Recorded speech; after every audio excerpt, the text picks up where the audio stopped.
2014년도 1월 5일 가보년새의 첫 주일을 맞이하였습니다. 성판 두 번째 주일이면서 특별히 오늘은 공연주일로 지킬 때에 하나님의 심오한 계획, 은총 이런 말씀으로 하나님 말씀을 함께 나누고자 합니다. 여러분, 공연절 이런 말씀 많이 들어보셨죠? 공연절. 공연이 뭘까요? 공연.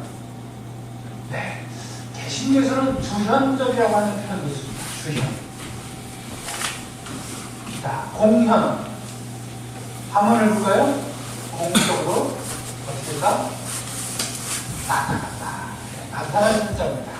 네. 공적으로 나타난다. 영어로는 에피파니. 누가 공적으로 나타났다는 거예요? 예수님이. 그렇습니다. 헬라어 원어를 보면요, 이 공연이라는 의미는 귀한 것이 나타나다. 그런 뜻이에요. 인간이 사는 세상에 귀한 것이 나타나, 귀한 것이 나타나. 누가요? 하느님이 나타나, 신이 나타난 것을 공연이라고 했어요. 자, 신이 나타났는데, 하느님의 아들이 나타났는데, 나타난 줄 안 나타난 줄 어떻게 알아요? 그렇죠? 세상에 광고를 해야 될 거 아니에요.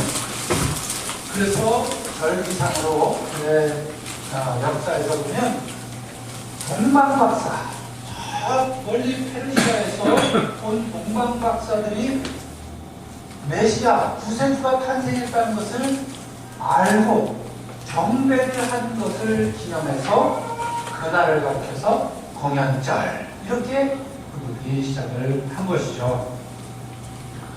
여러분, 이 공연, 예수님의 탄생, 메시아의 탄생은 이미 구약의 예언자를 통해서 수도 없이 예언되어 있어요. 오늘 마태복음 2장 6절의 말씀을 보면 이 말씀은 바로 미가 예언자, 미가 선지자의 말씀을 통해서 예언된 것을 오늘 대사제들이 헤로데 앞에서 이렇게 고백을 하죠. 자, 같이 한번 읽어볼까요? 유다의 땅 베들레헴아, 너는 결코 유다의 땅에서 가장 작은 돌이 아니다. 내 백성 이스라엘의 목자가 될 영도자가 너에게서 나리라. 영도자. 여기다가 영도자라고 하면 구세주, 메시아, 그리스도가 태어난다 하는 그런 말씀이죠. 자, 이렇게 해서 동방의 박사들이 별가에서 딸을 걸어서 별을 쳐다보면서 때로는 별을 밀기도 하고 또 그 별을 따라서 찾아서 찾아온 것이 바로 베들레헴 땅이었죠. 베들레헴 마을 위에 온 동방의 박사들이 이제 경배를 하고 메시아인 것을 확인을 하고 그리고 나서 예물을 드리죠. 자, 무슨 예물을 드렸다고 했죠? 황금과 유향과 모약. 다시 한번 크게 시작. 황금과 유향과 모약을 드렸다고 했어요. 동방박사들이 드린 황금, 이것은 왕의 예물입니다. 이 땅에 진정한 왕, 임금이 태어나셨다 하는 의미로 황금을 드렸고요. 두 번째 유향은요, 이것은 한 분 하나님을 상징하는 기도예요. 여러분, 향이라고 하는 것은 구약 제사 때 많이 썼던 것이죠, 그렇죠? 구약 제사 때는 향을 어떻게 만들었어요? 제물을 바칠 때? 네. 가게에 가서 향을 사다가 폈나요? 어떻게 했죠? 집에서 기르던 양이나 소나 염소나 이런 걸 가지고 와서 죄를 고백하고 사제 앞에서 고백하고서 그것을 태워서 향을 하나님 앞에 올려드렸죠. 그래서 이 향은 지금식으로 얘기하면 기도하고 같은 거예요. 그래서 이 향은 한 분 대신 하느님 앞에 바치는 기도예요. 기도의 마음이에요. 그 다음에 세 번째 몰약은 이거 뭐 할 때 쓰던 걸까요? 몰약. 발음도 좀 그렇죠? 몰약은 이건 죽음의 상징이에요. 하느님이시지만 우리처럼 인간의 몸을 입고 오신 아기 예수님이기 때문에 태어나기도 하고 나중에 어떻게 되고요? 죽기도 하신다. 신이지만 하느님이지만 죽기도 한다. 이게 그러니까 죽음의 예물이에요. 몰약은 죽은 사람의 시신에 바르던 약이에요. 그래서 하느님이시지만 참 사람으로 오셨다는 것을 상징하는 의미로 동방박사들이 세 번째 예물을 몰약으로 바친 것이죠. 자, 오늘 우리는 하나님의 아들 예수님의 공연을 생각하면서 이 하나님의 오심, 하나님의 아들이 이 땅에 오심, 이것이 무슨 의미를 갖는지 하면서 생각을 해봅니다. 오늘 사도 바울은요, 에베소서 말씀을 통해서 심오한 계획이라고 하는 말씀을 많이 쓰고 있어요. 예수님의 탄생을, 그리고 하나님이 이 땅에 오신 사건을 가리켜서 계속해서 심오한 계획이다, 하나님의 심오한 계획이다, 이런 표현을 많이 쓰고 있습니다.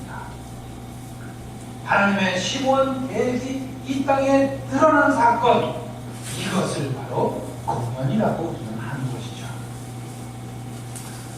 이 사건을 성육신이라고 했죠. 인카네이션, 성육신이라고도 했고, 자, 이렇게 하느님이 말씀이 되어서 육신의 몸을 입고 이 땅에 오신 이런 사건을 성육신 혹은 하나님의 은총인 것이죠. 그러니까 하나님의 심오한 계획은 바로 은총을 이 땅에 드러나는 것입니다. 여러분, 은총, 이런 말 참 좋아합니다. 은혜 받았습니다. 정말 은총이 가득합니다. 이런 말 많이 쓰죠. 누구나 다 은혜 받기를 원해요. 말씀으로도 은혜 받기를 원하지만, 여러분, 재물의 은혜도 받기 원하지 않습니까? 그렇죠. 듬뿍 언을 갖고 하기는 왕창 뜻하지 않은 이런 재물이 우르르 쾅쾅 쏟아졌으면 하는 마음도 우리가 은총이에요. 그래서 우리가 많은 이익을 보고, 우리가 드린 공이나 노력보다 땅보다 훨씬 더 많은 것을 갑자기 얻는 것, 이런 은혜를 받기를 원해요. 그리고 기적 같은 일이 막 일어나서 벼락 부져가고 벼락 출세가 되고 출세하고 이런 것을 누구나 다 원해요. 물론 이것도 은혜일 것입니다. 그런데 오늘 사도 바울은요, 우리에게 이 공연을 통해서, 하느님이 이 땅에 오신 이 사건을 통해서 진정한 은총이라고 하는 것은, 진정한 은혜라고 하는 것은 바로 벼락 부자가 되는 것보다, 벼락 출세하는 것보다 더 밑바닥에 기초가 되는 은총이 있는데, 그것이 네 가지로 정리를 하고 있어요. 오늘 말씀은. 자, 사도 바울이 말하는 은총은 첫 번째로 이방인들도 복음을 듣는 것입니다. 여러분, 우리도 이방인이에요. 이스라엘 사람들 생각할 때는요, 우리도 이방인이에요. 이방인 중에서도요, 아주 상이방인이에요. 그래서 우리는 복음을 듣게 들었잖아요. 그렇죠? 우리가 복음 들은 지가 얼마나 됐어요? 300년이 안 됐어요. 그렇죠? 개신교 역사 130년밖에 안 됐고요. 얼마 안 된 거예요. 그렇죠? 2000년 역사에 비하면 얼마 안 된 거예요. 그런데 그 이스라엘 땅에서도요, 복음은 유다 사람들, 그리고 심지어는 옆에 있는 사마리아 사람들도 사람들이 막 피가 섞였다 그래가지고 아주 사람 취급도 안 했어요. 갈릴레아 저 촌구석에서도 그 사람들이 무슨 구원을 받아? 말할 것도 없이 옆에 있는 시리아 무슨 에집트 이런 나라들은 다 이방인들이어서 복음을 들을 수도 없고 구원을 받을 수도 없는 그런 백성이라고 생각을 했어요. 바로 이방인들이 복음을 듣는 것이 바로 하나님의 심오한 계획, 은총이라고 사도 바울은 말씀하고 있어요. 두 번째는 예수님과 함께 사는 거예요. 그리스도를 내 안에 모셔서 내가 예수님을 그리스도라고 고백하고 그분이야말로 나의 주님이시고 우리의 삶이 그분으로 말미암아 정말 구원을 얻는다고 하는 이 확신을 사도 바울은 은총이라고 말씀하고 있어요. 세 번째는 하나님의 축복을 받는 거예요. 말씀의 축복, 하나님과 동행하는 축복, 그리고 하나님의 손 위에 우리의 삶을 맡겨드리는 축복, 이런 축복을 받는 것이 진정한 은혜라고 사도 바울은 말씀하시죠. 마지막으로는 한 몸의 지체가 되는 거예요. 한 몸의 한 지체가 되는 거예요. 그래서 사도 바울은 교회를 뭐라고 했어요? 그리스도의 몸이라고 했고, 우리 성도들은 그리스도의 몸 안에 한 지체라고 했어요. 집을 짓는 것에 표현하자면 예수님은 집의 모퉁이돌이라고 말씀하셨죠. 그 모퉁이돌을 중심으로 다 서로 다 연결돼서 멋진 집을 짓는데, 그 집이 말씀의 집이고 예배의 집이고 또 경건의 집이고 영적인 집인 것이죠. 그러니까 이 교회 공동체라는 것이 여러분 은혜라는 거예요. 한 몸의 한 지체가 돼서 우리는 예배 가운데, 그렇죠? 한 빵을, 그리스도를 상징하는 빵을 조각조각 해가지고 서로 나눠 먹어요. 포도주를 한 잔을 가지고 조금씩 나눠 마셔요. 이것이 바로 신중한 은총이라는 것입니다. 이런 내적인 은총, 죄에 대하여는 죽고 의에 대하여는 사차로 드러나는 일, 이것이 바로 진정한 은총이라는 사실을 오늘 우리는 사도 바울의 말씀을 통해서 다시 한번 깨닫게 되는 것입니다. 그러기에 여러분, 너무 눈에 보는 것에만, 내 손에 만져주고 내가 잔뜩 쥐고 움켜쥐고 소리를 할 수 있는 것에만 은총이 있다고 생각하지 마시고, 보다 더 깊은 차원에, 아니 모든 세상의 은총의 토대가 되는 이 네 가지 은총, 복음을 듣고 예수와 함께 살고 하나님의 축복을 누리고 그리고 한 몸의 한 지체가 되는 것, 이런 은총을 누리며 사는 것, 이것이 내적인 은총이고 영적인 은총인 것입니다. 그렇다면 우리가 이 공연절을 2000년의 전통을, 예수 그리스도께서 2000년 전에 나타나신 것을 기념해서 이 공연절을 지키고 있는데, 우리의 공연절은 무엇인가요? 2000년 전 동방박사들이 예수님의 탄생을 세상에 알린 것처럼 오늘 우리도 말씀의 증인이 되어서 세상에 그리스도를 알려야 되지 않습니까? 예수를 드러내야 되지 않습니까? 이것이 바로 우리들의 공연인 것입니다. 우리 성공의 영등포 교회의 공연인 것입니다. 이것이 우리들의 사명인 것입니다. 예수님은 우리에게 너희는 세상의 소금이다, 너희는 세상의 빛이다 라고 말씀하셨습니다. 오늘 공연절을 맞이하면서 동방박사들이 드렸던 그 예물을 다시 한번 우리가 하나님 앞에 바쳐야 되지 않겠습니까? 우리가 바칠 황금 무엇일까요?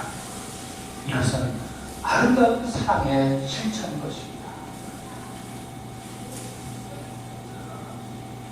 예수님의 사랑을 배울 우리, 그 사랑을 세상에 이웃에게 나누는 실천, 이것이 우리가 가장 값진 것을 왕같은 사제라고 우리에게 말씀하신 바로 우리의 몸을 통해서 세상에 황금 같은 사랑의 실천을 해야 되지 않겠습니까? 두 번째는 기도의 마음을 주는 것입니다. 아까 말씀드렸죠. 향은 바로 기도입니다.